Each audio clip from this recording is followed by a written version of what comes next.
నమస్తే, welcome to Leon news. TDP party ఆంధ్రప్రదేశ్లో ఘన విజయం సాధించిన విషయం మనందరికీ తెలిసిందే. మరి రాష్ట్రం విడిపోయాక టీడీపీ కేవలం ఆంధ్రప్రదేశ్కే పరిమితం అవుతుంది అనుకున్న టైంలో తన పూర్వ వైభవాన్ని తెలంగాణలో కూడా విస్తరించేందుకు బాబుగారు కృషి చేస్తున్నట్టే అనిపిస్తోంది. ఎందుకు అంటే ఈరోజు బాబుగారు తెలంగాణ వచ్చిన నేపథ్యంలో బీఆర్ఎస్కి చెందిన కొంతమంది ముఖ్య నేతలు చంద్రబాబు గారితో మీట్ అవ్వడం జరిగింది.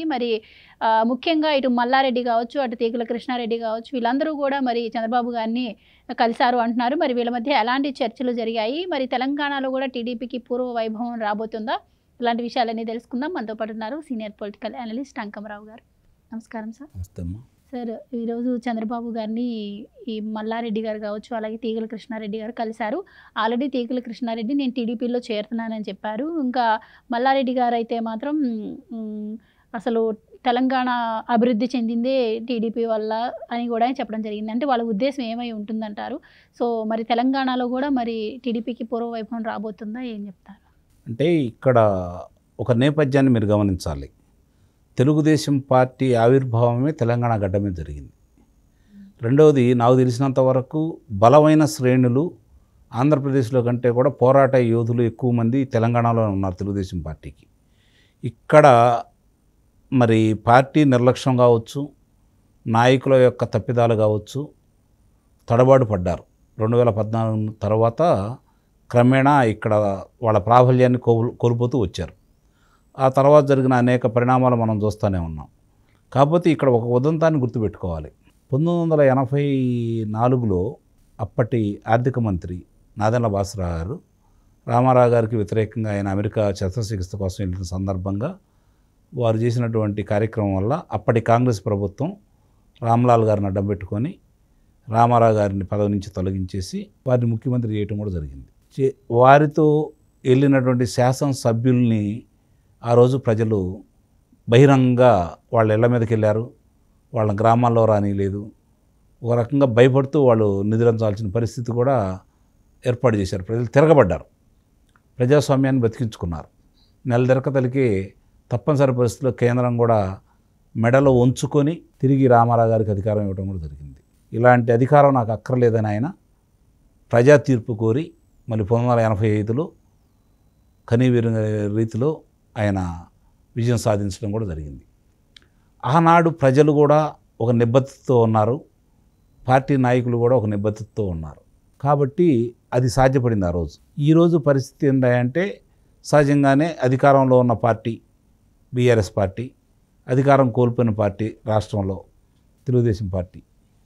అట్లాగే ఆంధ్ర రాష్ట్రంలో కూడా 2019లో అధికారం కోల్పోయారు. కాబట్టి సహజంగానే శ్రేణులు అయితే ఎక్కడికి వెళ్ళలేదు.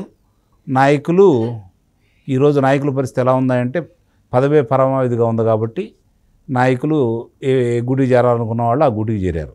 ఈ నేపథ్యంలో తెలుగుదేశం పార్టీ ఉనికి ఇంకా ఇక్కడ ఉంది అని చెప్పని 2023లో చాలా స్పష్టంగా చంద్రబాబు నాయుడు గారు రాక సందర్భంగా ప్రజలు స్వాగతించిన సందర్భంలో చూసుకుంటా ఉంటే ఇంకా తెలుగుదేశం పార్టీ ఉంది అంటే 2022 డిసెంబర్లో ఖమ్మంలో జరిగిన కార్యక్రమం కావచ్చు, 2023 మార్చి అంటే పార్టీ ఆవిర్భావ దినోత్సవం సందర్భంగా హైదరాబాద్లో నిర్వహించిన కార్యక్రమం కావచ్చు, ఇంకా శ్రేణులు ఉన్నారు, ఇక్కడ పార్టీ అభిమానులు ఉన్నారు, పార్టీ క్యాడర్ ఇప్పటికీ బలంగా ఉంది అనే సందేశం వచ్చిన తర్వాత దీని మీద దృష్టి పెడతారని భావించారు.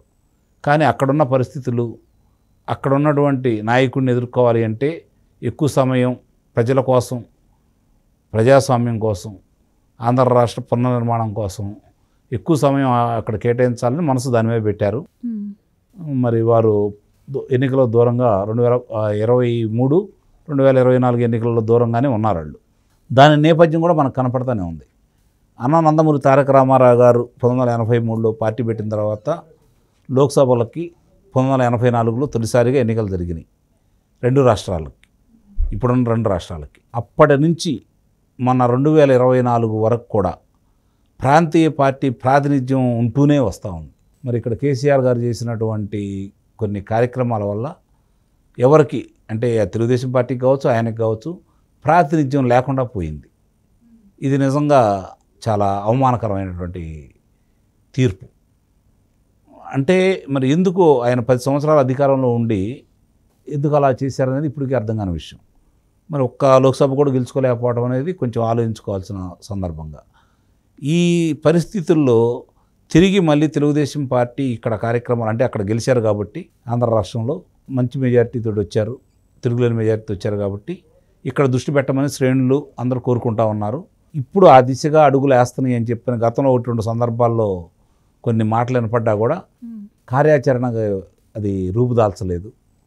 తిరిగి మళ్ళీ ఈరోజు అభిమానుల కోరికతో పాటు పార్టీ శ్రేణుల కోరికతో పాటు అధినాయకత్వం కూడా దీని మీద దృష్టి పెడుతుందనే భావన ఈరోజు ప్రజల్లో కనపడతా ఉంది.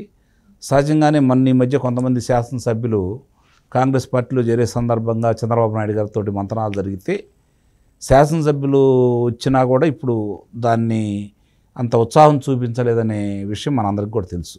కానీ ఇప్పుడు ఆయన ఆంధ్ర రాష్ట్రంలో పరిపాలన గాడిలో పడింది కాబట్టి ఇక్కడ ఇంకా సమయం కూడా ఉంది కాబట్టి దీని మీద దృష్టి పెట్టడం కోసం ఆయన 2028 ఇంకా 4 సంవత్సరాల సమయం ఉంది కాబట్టి దీని మీద దృష్టి పెట్టే కార్యక్రమంలో ఆయన ముందుకు వచ్చాడు. అట్లనే వీళ్ళందరూ కూడా శ్రేణులు వస్తున్నారు. సహజంగానే ఆ రోజు తెలుగుదేశం పార్టీలో ఉన్నవాళ్ళు చాలామంది శాసనసభ్యులుగా గెలిచిన వాళ్ళు కావచ్చు, లోక్సభగా గెలిచిన మల్లారెడ్డి గారు కావచ్చు, వీళ్ళు కాంగ్రెస్ పార్టీలోకి వెళ్ళదు. ఇక్కడ గమనించుకోవాల్సిన అంశం అంటే వాళ్ళ కాంగ్రెస్ పార్టీలోకి వెళ్ళడానికి ఇష్టం లేదు. తిరిగి వాళ్ళు తెలుగుదేశం పార్టీ బీఆర్ఎస్లో ఉండడం ఇష్టం లేని వాళ్ళందరూ కూడా తిరిగి తెలుగుదేశం పార్టీలోకి వస్తారని బలమైన సంకేతాలు వాళ్ళ ద్వారా వస్తూ ఉన్నాయి. కాబట్టి అట్లాగే ఎవరైతే కార్యకర్తలు కూడా ఇదే అభిప్రాయాన్ని కోరుకుంటున్నారు కాబట్టి నిస్సందేహంగా ఇక్కడ పార్టీ బలోపేతానికి అధినాయకత్వం కనుక చిత్తశుద్ధితో కనుక ప్రయత్నిస్తే అధికారంలో వస్తుందని అయితే నేను చెప్పలేం. కానీ వీళ్ళ బలంతో మాత్రమే సంకీర్ణ ప్రభుత్వాల ఏర్పాటుకి తెలుగుదేశం పార్టీ ప్రధాన భూమిక నిర్వహిస్తుంది. కేంద్రంలో కూడా భారతీయ జనతా పార్టీతో కలిసి ఉన్నారు కాబట్టి అదే మద్దతు అట్లానే కొనసాగుకుంటూ వెళ్తే ఇక్కడ కూడా జనసేన, తెలుగుదేశం పార్టీ, భారతీయ జనతా పార్టీ కలిసి అధికారాన్ని చేజిక్కించుకోవటం పెద్ద కష్టం కాదనేది నా అభిప్రాయం. అంటే గతంలో కూడా మనం చూసాం బాబు గారిని అరెస్ట్ చేసినప్పుడు బీఆర్ఎస్ పార్టీ స్పందించిన తీరు అంటే ఉద్యమ పార్టీ కాబట్టి 10 సంవత్సరాల్లోనే జనాల నుంచి ఆదరణ పొందలేకపోయింది. సో ఆ పార్టీ ఓడిపోవడానికి కారణాల్లో బాబు గారి అరెస్ట్పై స్పందించిన తీరు కూడా చెప్తూ ఉంటారు. మరి ఇప్పుడు బీఆర్ఎస్ ఆల్మోస్ట్ ఇంకా క్లోజ్ అయిపోయినట్టే కనిపిస్తుంది. ఎందుకంటే మరి ఇప్పుడు వాళ్ళందరికీ కూడా ఆ పార్టీ నాయకులందరికీ కూడా ప్రత్యామ్నాయం టీడీపీ కాబోతుందంటారా? నిస్సందేహంగా అదే నేను చెప్తున్నాను. కాంగ్రెస్ పార్టీ, భారతీయ జనతా పార్టీ తర్వాత ప్రధాన భూమిక తెలంగాణ రాష్ట్రంలో రేపు తెలుగుదేశం పార్టీ పోషించబోతుంది. అందులో ఎలాంటి సందేహం కూడా లేదు. అది బీఆర్ఎస్ పార్టీ వాళ్ళు చేసుకున్న నిర్లక్ష్యమే నిస్సందేహంగా. కాబట్టి ఇప్పుడు ఆ దిశగా తెలుగుదేశం పార్టీ పెద్దలు అడుగులు వేస్తారని, ప్రజలు దాన్ని స్వాగతిస్తారని అయితే నేను భావిస్తున్నాను. Thank you.